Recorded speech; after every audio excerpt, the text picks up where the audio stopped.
ang nasasaksihan natin ngayon ay ang pagtatangkang idribol ang proseso na para bang laro lamang ang hustisya sa pamumuno ni Senate President Chis Escudero. Ang tungkulin nito bilang impeachment court. Nasaksihan natin ngayon ang nakakabahalang pagtatangka na ipagpaliban, idribol, isalaula at sa huli, hadlangan ang prosesong ito.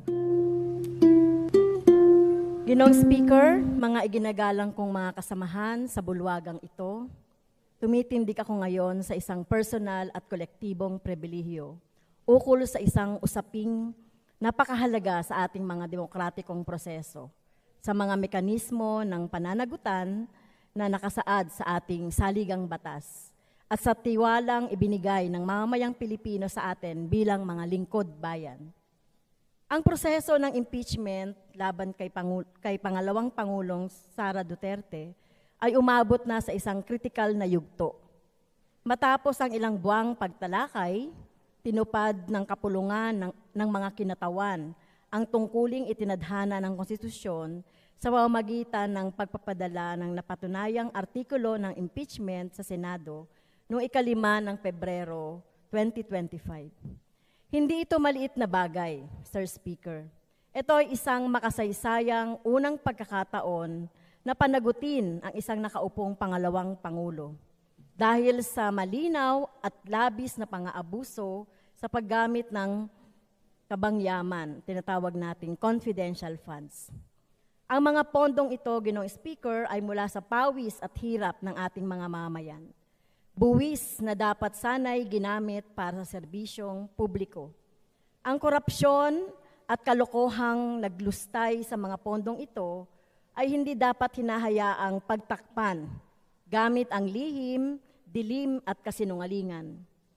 Malinaw ang utos ng saligang batas. Ang paglilitis ng Senado sa impeach official ay dapat agad na isinagawa. Trial by the Senate shall forthwith proceed sa oras na ipinadala ang articles of impeachment at sinang-ayunan ng hindi bababasa 1/4 ng mga miyembro ng kapulungang ito. Ngunit, sa kabila ng utos na ito, nasaksihan natin ngayon ang nakakabahalang pagtatangka na ipagpaliban, idribol, isalaula at sa huli, hadlangan ang prosesong ito. Pebrero pa nang pinadala natin ang impeachment complaint sa Senado. Pero anong petsa na? It's been 4 long months. Saang banda ang forthwith dito? Tila tinilukuran na ng Senado sa pamumuno ni Senate President Chis Escudero ang tungkulin nito bilang impeachment court. Ito ay tahasang paglabag sa saligang batas at pagtataksil sa panawagan ng mamamayan para sa pananagutan.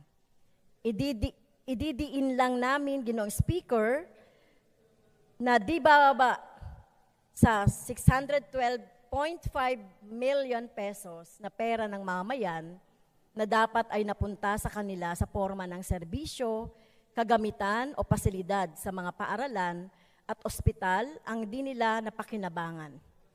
Ilang beses binastos ang otoridad ng Kongreso gamit ang squid tactics, sirang plakang sagot at sitsirya para lang lusutan ang di kayang lusutan.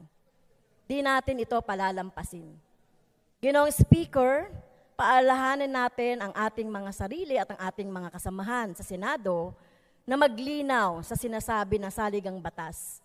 Kapag naipadala na ang artikulo ng impeachment, tungkulin ng Senado na magtipon agad bilang impeachment court at simulan agad ang paglilitis.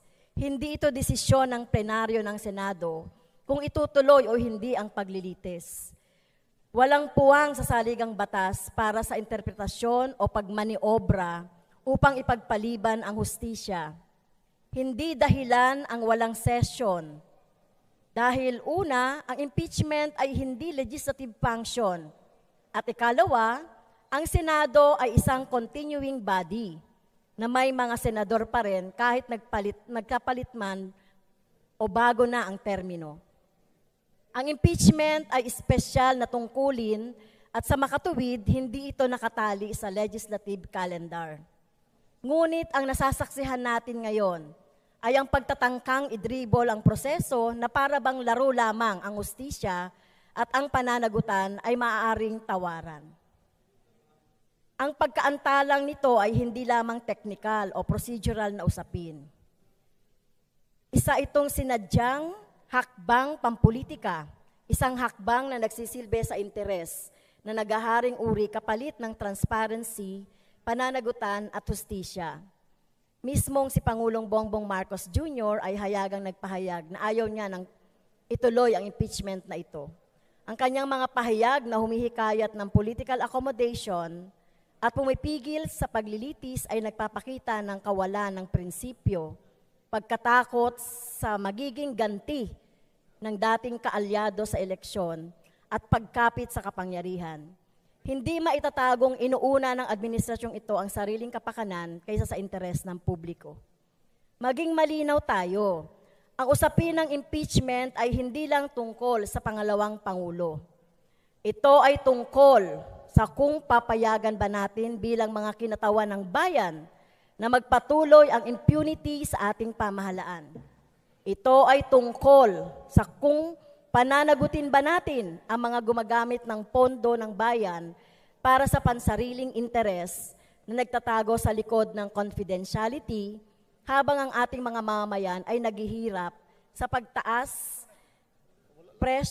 ng mga presyo, mababang sahod, at bumabagsak na sistema ng edukasyon at kalusugan. Ito ay tungkol sa kung ipaglalaban ba natin ang rule of law o hahayaan itong isang tabi ng mga alyansang pampolitika at laro ng kapangyarihan. Ang kawalang aksyon ng Senado o mas masahol pa, ang tahasang pagtanggi nitong ituloy ang paglilitis ay isang insulto sa sambayanang Pilipino. Pinapahiwatig nito na ang nasa kapangyarihan ay maaaring makalusot sa maling paggamit ng pondo ng bayan, sa korupsyon at sa pagtataksil sa tiwala ng mamamayan. Sinasabi nito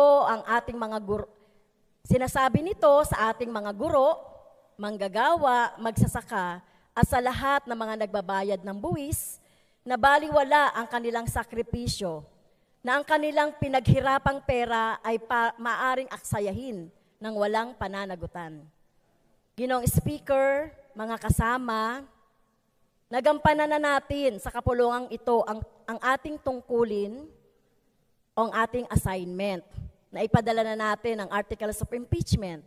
Tungkulin na ngayon ng Senado na gampanan ang kanilang bahagi. Ang anumang karagdagang pagkaantala ay hindi lamang paglabag sa saligang batas, ito ay kawalan ng katapatan sa interes ng publiko. Senate President Escudero at lahat ng mga senador na humaharang sa paglilitis na ito ay dapat paalalahanan, hindi sila higit sa saligang batas. Dapat nilang tandaan na sila ay naglilingkod sa bayan, hindi sa kanilang patron sa politika. Nananawagan ako sa bulwagang ito na igiit